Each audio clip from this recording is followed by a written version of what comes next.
Prepodobni Onufrije Veliki. Punih 60 godina beše proživeo ovaj sveti podvižnik u pustinji, kada ga posjeti monah Papnutije.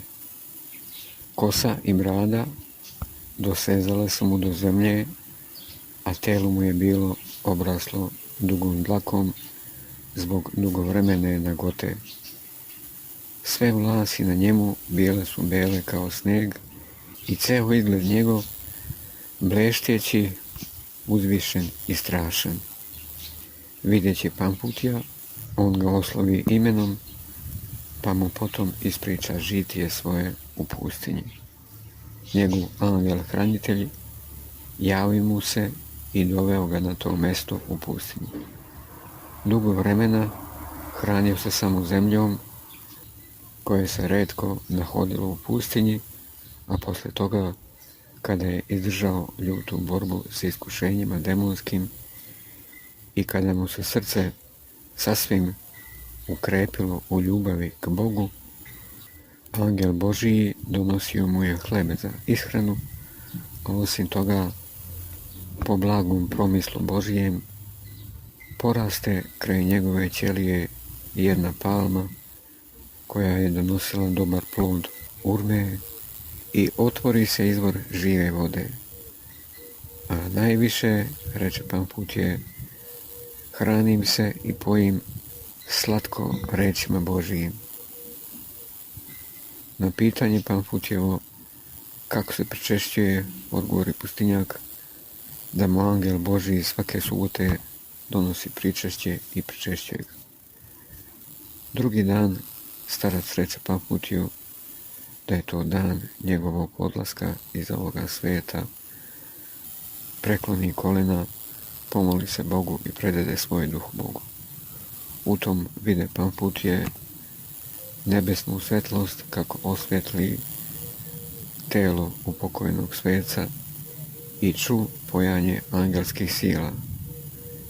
Sahranivši česno Pamfutijevo telo, Pamfutije se vrati u svoj manastir da kao živi svedok priča drugima na korist čudno žitije čovjeka Božijega i veličinu Božijeg promišljanja o onima koji se svecjeno predadu Bogu na službu. Pamfutije skonča 400 godine. Prepodobni Petar Atonski, rodom Grk i vojnik po zanimanju, vojujući jednom protiv Arapa, bude zarobljen, okovan u verge i bačen u tamnicu.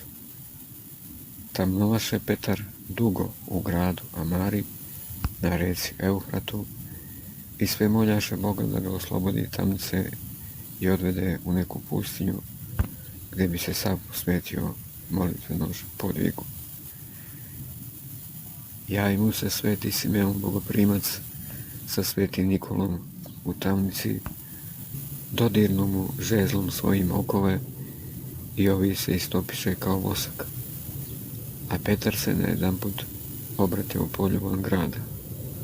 Odmah krene na put za Rim, gdje na grobu apostola Petra bude od samog pape postrižen za monaha. Zatim krene lađam opet za istok. U snu mu se javi presveta Bogorodica sa svetim Nikolom i reče Bogorodica svetom Nikoli da je odredila Petru goru Atonsku za podvizavanje. Petar dotle nije bio ni čuo za goru Atonsku. Iskrcavši se dakle u Svetu goru, Petar se useli u jednu pećinu gdje provede 53 godine u teškim podvizima, u borbi sa glađu i žeđu, sa žegom i mrazom, a najviše sa silama demonskim, dokle sve ne savlada s pomoću Božjom.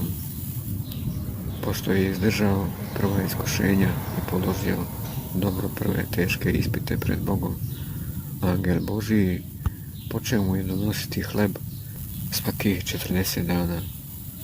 Nekoliko puta javlja mu se iskušitelj đavol u vidu angela svetla, no Petar ga je odagnao krsnim znakom i imenom Presvete Bogorodice. Na godinu dana pred smrt pronašao ga neki lovac koji je lovio jelene po Atunu i iz usta svetiteljevih čuo žitije njegovo. Skončao 374. godine. Mošti su mu prenete u Makedoniju. Tropar, glas 4.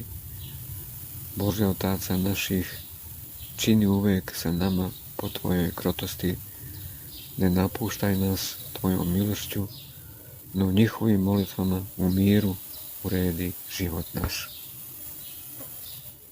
Prepodobni Timotej Pustinjak, Miserski, podvizavao se najprije u Tivadi, a potom udaljio se u pustinju, gdje je proveo 30 godina, ugodivši Bogu, skončao mirno.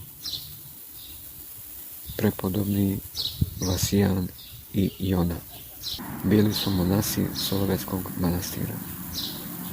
Utopili se i bili izbačeni na obalu 1651. godine.